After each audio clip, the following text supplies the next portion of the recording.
Bayangkan, kamu adalah manusia terakhir di kota paling padat di dunia.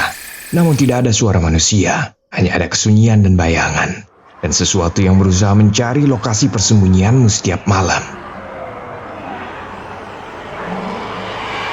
Ini adalah cerita orang yang bertahan hidup sendirian di dunia yang sudah menyerah. Setiap hari, ia bangun hanya untuk berharap ada satu manusia lain yang menjawab panggilan radionya. My name is Robert Neville. I'm a survivor living in New York City. I am broadcasting on all AM frequencies.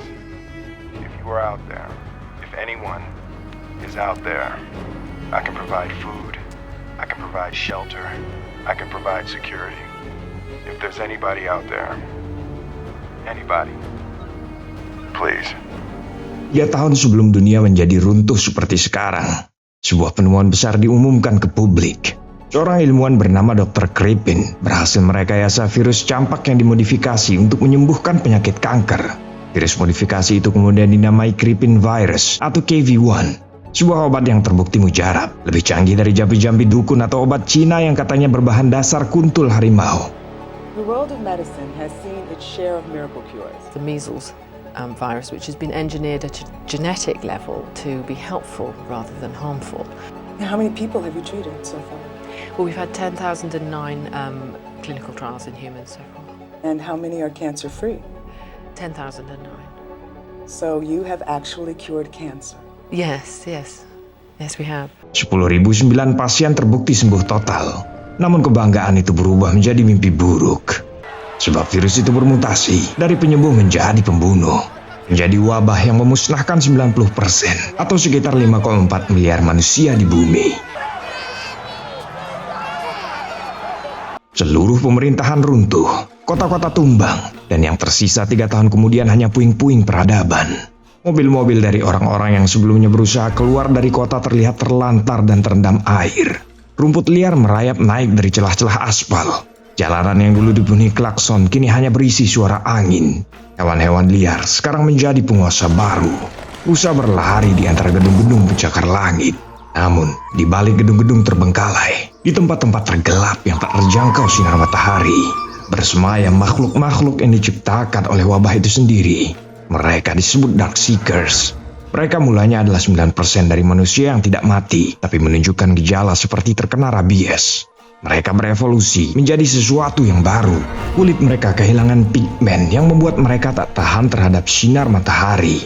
Pemangsa yang hidup dalam kegelapan dengan perilaku yang sangat agresif dan brutal, digerakkan hanya oleh insting dan darah. Mereka bukan zombie, mereka adalah manusia yang gagal disembuhkan. Inilah keadaan bumi saat ini. Diperkirakan hanya 1% manusia yang tetap menjadi manusia karena memiliki kekebalan terhadap virus yang bermutasi ini. Termasuk seorang dokter tentara bernama Robert Neville yang kita lihat di awal tadi. Ia bertahan sendirian untuk menemukan vaksin.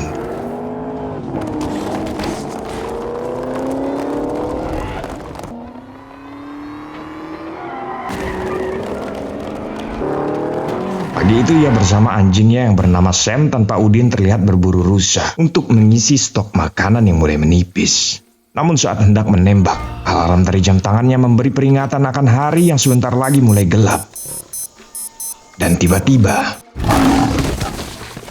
seekor singa menerkam hewan buruannya. Let's go, Sam. Saat dirinya sampai di rumah, Dr. Neville terlihat sudah mengganti mobilnya dan menyiramkan klorin untuk menutupi jejaknya dari Darkseekers. Ini adalah garis pertahanan pertama.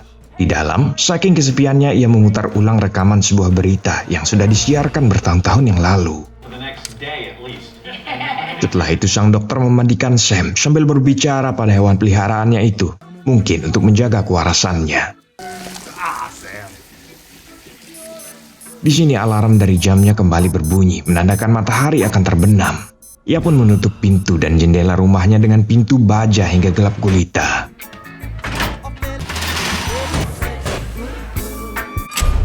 Dari luar, mulai terdengar geraman dan raungan yang mencekam dari makhluk malam. Saat itu, Dr. Neville teringat saat pertama kalinya virus itu mulai mewabah. Selain kontak langsung, penyebarannya juga diduga melalui udara. Di tengah keadaan genting ini, pemerintah memutuskan untuk mengkarantina kota New York. Karena Dr. Neville adalah seorang ilmuwan sekaligus tentara, maka ia diperintahkan untuk tinggal dan mencari obat penawarnya di wilayah penyebaran pertama.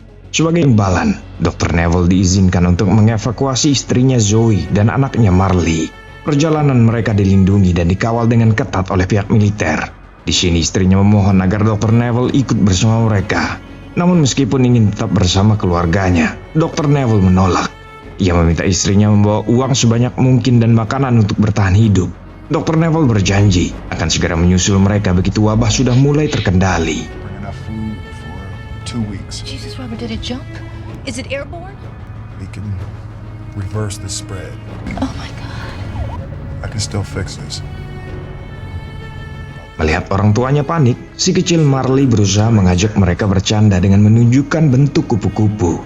Namun saking chaosnya keadaan saat itu, Dr. Neville sampai memarahi putrinya. Dan tiba-tiba seorang yang terinfeksi menabrakkan diri ke jendela mobil mereka. This isn't up to you. You can't. Seketika Dr. Neville terbangun dari mimpi itu. Ia segera berolahraga dan langsung turun ke basement rumahnya yang telah ia sulap menjadi laboratorium kecil. Selama ini, ternyata Dr. Neville masih terus berusaha untuk menciptakan vaksin agar bisa mengembalikan Darkseekers menjadi manusia. Di dalam susunan kandang kaca, puluhan tikus percobaan yang masing-masing sudah disuntikan dengan serum ciptaannya terlihat bergerak agresif. 14, 16, 18 did not kill the virus. Sebagian tikus terlihat mati. Dr. Neville merasa pesimis. Namun semua itu segera berubah ketika ia melihat salah satu tikus eksperimennya menunjukkan gejala berbeda. Hold on a second. Compound 6 appears to be showing decreased aggression response, partial pigmentation return, slight pupil constriction. GA series serum 391, compound 6. Next candidate for human trials. Hang in there, number 6. Namun sebelum menculik seorang Darkseekers untuk diuji coba, Dr. Neville terlebih dulu pergi ke sebuah toko DVD. Setelah bertahun-tahun hidup sendiri, Dr. Neville berusaha membuat semua tampak normal dengan menaruh manekin di depan toko dan memberi nama pada boneka-boneka itu. Tak lupa, ia menyapa salah satu manekin yang ia namakan Fred. Hey, Fred. Nice sweatshirt there, Fred.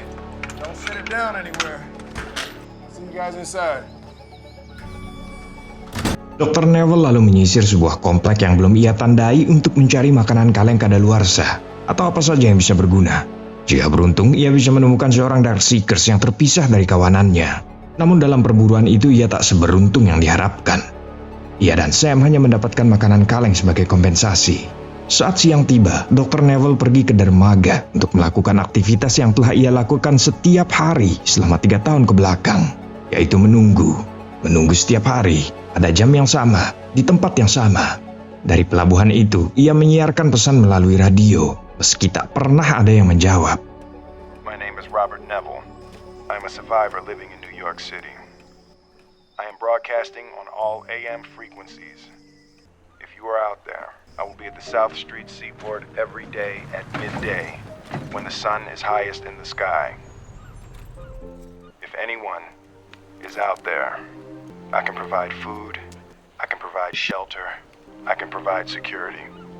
If there's anybody out there, anybody, please, you are not alone. Karena sejak zaman batu menunggu memang membosankan, Dr. Neville mengisi kegabutan dengan bermain golf dari atas jet tempur. Saat itulah saya melihat rusa yang tak jauh dari sana. Tanpa babi bu, mereka pun segera memburu stok protein berjalan itu.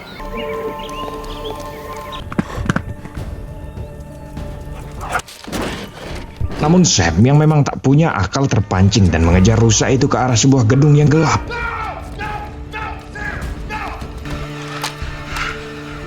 Mau tak mau Dr. Neville terpaksa menyalakan senter dan menyusul satu-satunya teman hidupnya itu. Dengan suara sepelan mungkin dan senter yang dibuka tutup, Dr. Neville mengendap-endap. Namun detik berikutnya, suara retakan, lalu erangan, rusa yang tadi dikejar sudah tercabik-cabik. Dr. Neville melangkah di antara tumpukan uang yang sudah tak berguna. Di dalam ruangan gelap, ia melihat sesuatu yang bahkan akan membuat orang dewasa terkencing-kencing ketakutan. Nampak sekelompok Darkseekers berkulit albino dengan kepala pelontos tengah tidur dengan posisi berdiri. Dr. Neville melangkah perlahan dan menemukan Sam di ruangan lain meringkuk ketakutan di bawah meja. Dan di seberang ruangan,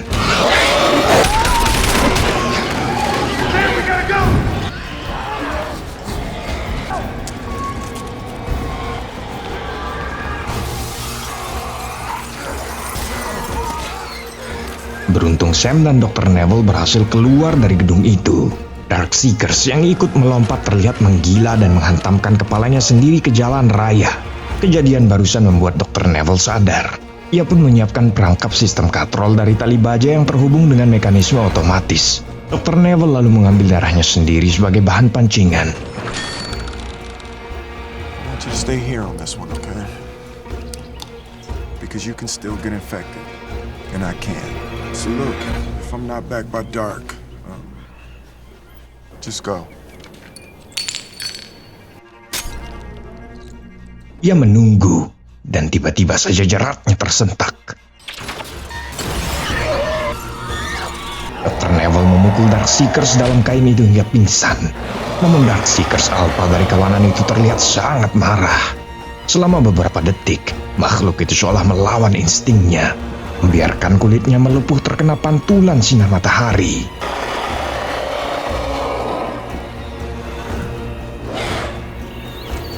Jin kemudian memperlihatkan Dr. Neville sudah berada di lab ditemani Darkseekers tangkapannya yang ternyata seorang betina. Sambil merekam uji cobanya, di punggung Darkseekers betina itu Dr. Neville melihat tato kupu-kupu. Dari makhluk inilah harapan umat manusia mungkin bisa lahir kembali. Setelah Dr. Neville menyuntikkan serum percobaannya yang ke-391, tiba-tiba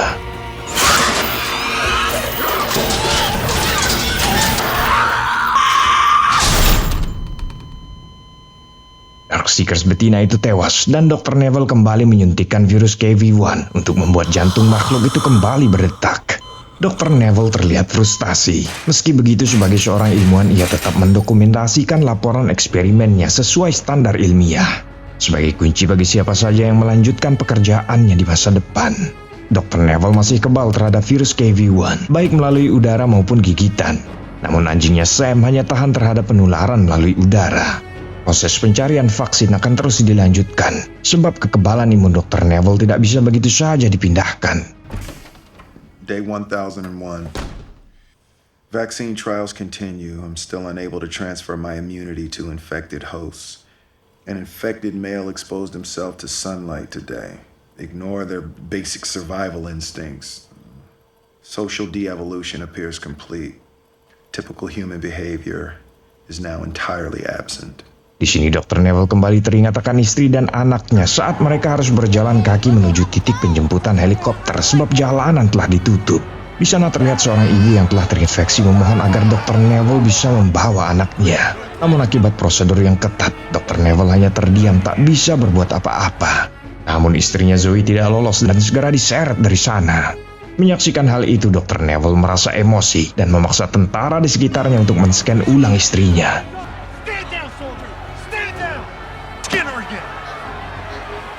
Dan benar saja hasilnya negatif. Zoe dan Marley pun segera dibawa menuju helikopter. Pada momen inilah Marley menitip Sam yang masih kecil agar bisa menjaga ayahnya.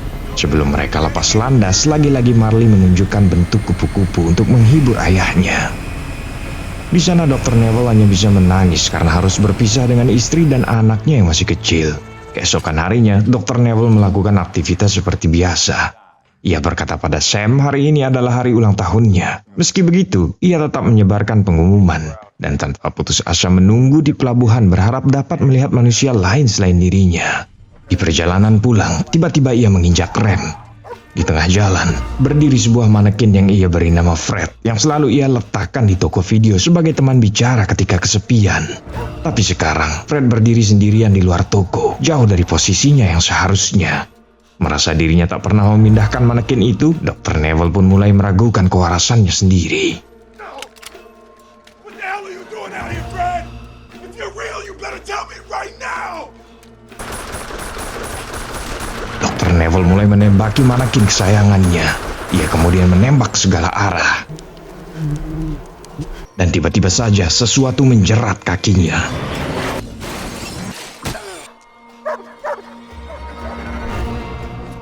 kemudian tersadarkan oleh suara alarm dari jam tangannya. Hari sudah hampir gelap. Sam masih menggonggong di bawahnya. Sambil mengumpulkan tenaga yang tersisa, ia segera memotong tali di kakinya. Namun naasnya Dr. Neville terjatuh dan tertusuk oleh pisau miliknya sendiri.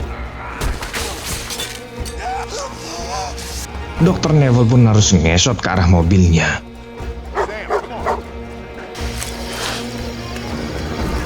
Dari kejauhan ia melihat Darkseekers Alpha itu melepaskan 3 anjing dari gedung yang gelap. 3 anjing itu tertahan sinar matahari. Ternyata Darkseekers Alpha itu belajar. Makhluk itu menirunya.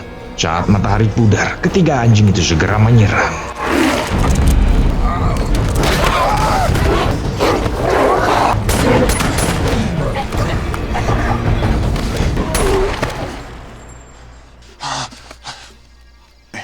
Samantha. Kejadian itu membuat Sam terluka parah. Sesampainya di lab, Dr. Neville menyuntik hewan pemberian putrinya itu dengan serum ke-391 yang sebelumnya gagal pada Darkseekers betina. Sebab bagaimanapun itu adalah harapan terbaiknya. Dr. Neville mulai menggendong Sam dan mulai menyanyikan lagu kesukaan Marley untuknya. Perubahan itu datang perlahan.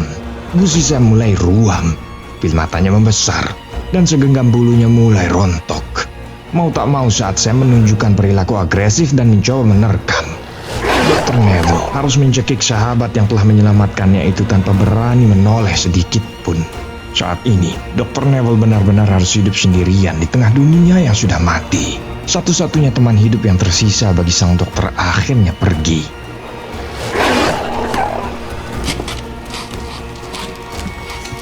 Esokan paginya, Dr. Neville memakamkan Sam di dekat ladang jagungnya. Di dalam mobil ia terduduk lemah, sendirian, kehilangan semangat hidup. Ia bahkan benar-benar berharap salah satu manekin membalas kata-katanya. Kematian Sam membuat Dr. Neville benar-benar jatuh ke jurang depresi. Hari itu ia nekat berkendara hingga malam hari dan memutuskan untuk bunuh diri, sekaligus membunuh sebanyak mungkin Darkseekers yang telah menghancurkan dunianya. Ia membuat jebakan di pelabuhan dan mulai menabrak kawanan buas yang dulunya manusia tersebut dengan membabi buta.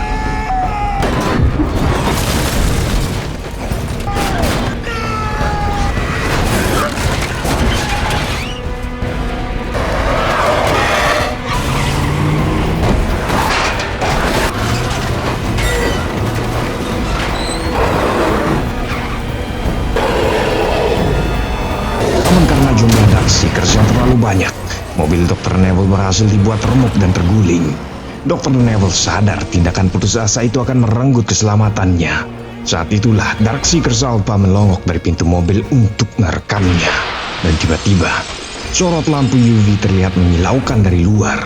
Selanjutnya ia diselamatkan oleh seorang wanita dan anak kecil. Wanita itu bertanya di mana ia tinggal.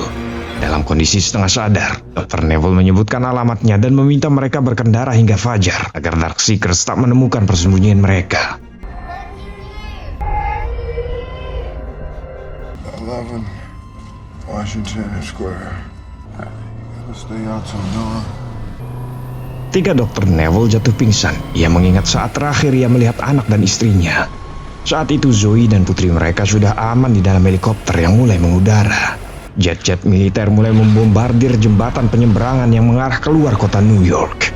Namun helikopter lain yang terletak di seberang perairan kehilangan keseimbangan akibat digelantungi oleh orang-orang yang terinfeksi.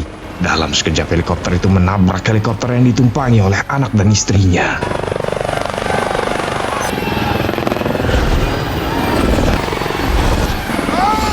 Hal itulah yang membuat Dr. Neville sangat menyayangi Sam.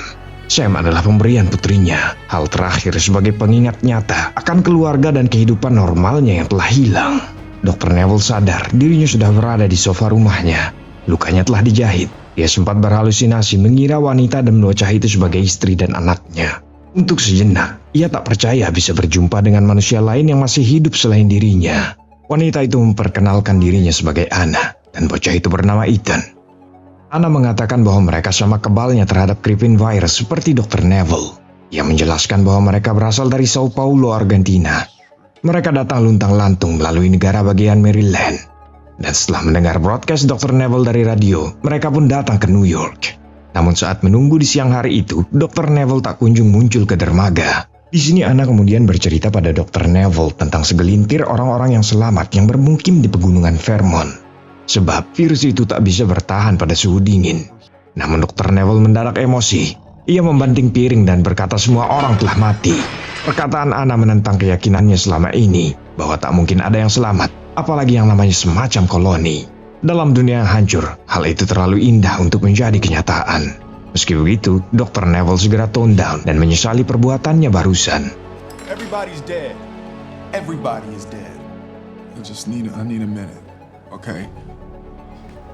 I'm gonna go upstairs. All right, just. Ethan, put the knife down. Dr. Neville turun dari lantai atas dengan badan dan pikiran yang lebih segar. Melihat Ethan sedang menonton Shrek, Dr. Neville berbicara sesuai adegan di film karena saking seringnya menonton ulang film itu. Dr. Neville kemudian berterima kasih karena Anna telah menyelamatkan dan mengobati kakinya. Lalu Anna menceritakan bahwa awalnya dia dan Ethan berada di sebuah kapal evakuasi palang merah di Sao Paulo. Namun naasnya, salah satu penumpang tertular dan dengan cepat wabah menguasai kapal tersebut. Dari seluruh penumpang, 5 diantaranya kebal. Dan ketiga orang lainnya tertangkap oleh Darkseeker selama perjalanan. Termasuk orang tua Ethan. Anna berkata ia akan berangkat ke pegunungan Vermont besok pagi. Namun Dr. Neville tetap menolak untuk ikut. Sebab New York merupakan lokasi penyebaran utama dan ia memiliki misi untuk menemukan vaksin dari Gripen virus ini. This is ground zero. I can still fix this. Selanjutnya, mereka pergi melihat sisa-sisa jebakan yang sebelumnya dipasang untuk menjebak Dr. Neville. Setelah itu Dr. Neville membawa Anna dan Ethan ke Museum Metropolitan yang terkenal dan sudah muncul di banyak film untuk memancing ikan dan mengumpulkan persediaan. Di sini, Ethan yang terlihat riang di dalam kolam berkata air itu sangat dingin. Sontak Dr. Neville menyadari sesuatu. Ia berkata mereka harus pergi dan mereka membutuhkan es yang banyak. Scene kemudian memperlihatkan Dr. Neville menyuntikkan kembali serum 391 pada Darkseekers yang telah ia baringkan di atas es. Ia berasumsi bahwa suhu tubuh Darkseekers yang tinggi secara abnormal mungkin menjadi penghalang bagi efektivitas obat penawar yang telah ia uji coba sebelumnya. Di sana, Anna melihat sederet foto Darkseekers yang telah tewas akibat pengujian vaksin Dr. Neville. Saat itu hari sudah semakin sore saat Dr. Neville menggendong Ethan untuk ditidurkan di kamar putrinya Marley. Kemudian seluruh pintu dan jendela pun mulai ditutup. Di sana Anna tak berhenti begitu saja untuk mengajak Dr. Neville pergi ke pegunungan Vermont dan bergabung bersama orang-orang yang selamat. Anna beralasan jika Tuhan seolah membisikkannya bahwa tempat itu benar-benar ada. Sama seperti bisikan yang menyuruhnya untuk menyalakan radio dan mendengar broadcast dari Dr. Neville. Serta datang ke pelabuhan pada malam hari untuk menyelamatkan sang dokter. Namun Dr. Neville yang memang sudah berprinsip pada kaidah ilmiah tidak mempercayai hal-hal semacam itu. He must have sent me here for a reason. Let me tell you about your God's plan. There were 6 billion people on Earth when the infection hit. KV had a 90% kill rate. That's 5.4 billion people. The other 588 million turned into your Darkseekers. And then they got hungry and they killed and fed on everybody. Every single person that you or I has ever known is dead. There is no God. There is no God. Di saat itulah tiba-tiba terdengar suara raungan dari kejauhan. Dr. Neville bertanya apa hari masih gelap saat Anna membawanya pulang. Anna pun menjawab jika saat itu fajar sudah hampir terbit. Dr. Neville memerintahkan Anna mematikan lampu. Dari celah pintu, ia melihat ratusan Darkseekers berlari ke arah rumah. Dr. Neville menyalakan deretan lampu luar yang sudah ia siapkan untuk keadaan darurat.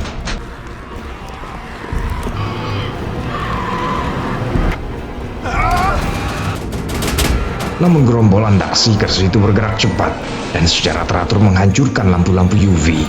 Melihat hal itu, mau tak mau Dr. Neville kemudian menekan detonator untuk meledakkan bom yang sudah ia pasang sebagai pertahanan rumahnya.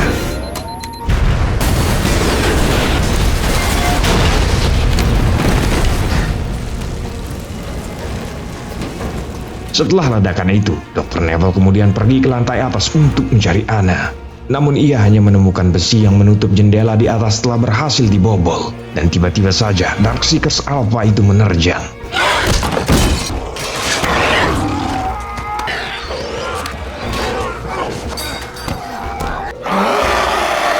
Dr. Neville dilempar ke lantai bawah. namun ia berhasil mengambil senjata.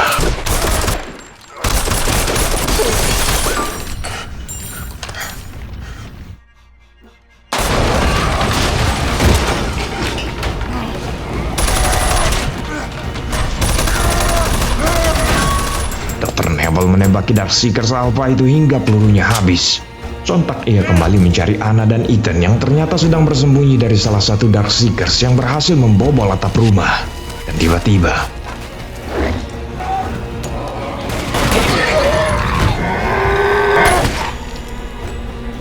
dari luar, Darkseekers Alpha itu mengaum memerintahkan kawanannya untuk melakukan serangan gelombang selanjutnya. Dr. Neville kemudian membawa Anna dan Ethan untuk turun dan berlindung di ruang lab. Suara geraman memenuhi seluruh rumah. Darkseekers berlari masuk melalui jendela, dari pintu, bahkan dari atap. Sesampainya di lab, mereka terkejut melihat kondisi Darkseekers betina itu mulai berubah menjadi manusia biasa. Namun saat itu pintu besi lab juga dibobol. Gerombolan Darkseekers itu membenturkan diri ke kaca dengan sangat agresif. Dr. Neville mencoba mengatakan bahwa ia bisa menyelamatkan mereka semua. Look, I can save you. I can help you. You are sick, and I can save everybody. Namun Darkseekers Alpha itu seolah lupa bahasa manusia yang dulu pernah ia gunakan. Kaca pelindung lab mulai retak, namun masih bisa menahan benturan. Darkseekers Alpha itu menatapnya dengan mata penuh rasa kehilangan. Makhluk itu kemudian menyiratkan gambar kupu-kupu dengan tangannya pada permukaan kaca. Seperti kupu-kupu yang dulu dibisikkan anaknya. Seperti tato kupu-kupu pada bahu Darkseekers betina itu. Dr. Neville mendadak memahami semuanya. Bahwa selama ini, Darkseekers bukan sekedar monster. Mereka punya ikatan. Akal primitif mereka selama ini tertutupi oleh sifat pemangsa yang agresif. Neville mengangkat tangan, menurunkan senjata. Alpha male itu berhenti menghantam dinding kaca. Ia menatap Neville. Dr. Neville memerintahkan Anna untuk membuka kunci lab dan memerintahkan Anna agar kembali menguncinya setelah ia keluar.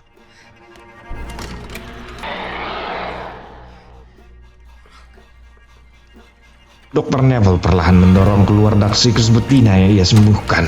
Dengan raungan, Alpha male itu memerintahkan kawanannya agar tak menyerang Dr. Neville. Dr. Neville kemudian menyuntik Darkseekers betina itu dengan Kraven virus untuk membatalkan proses penyembuhannya. Alpha male itu mendekat perlahan. Mereka menunjukkan gestur kasih sayang. Alpha male itu menatap Dr. Neville dengan pandangan yang menyiratkan bahwa Dr. Neville merupakan monster bagi kaumnya. Neville meminta maaf.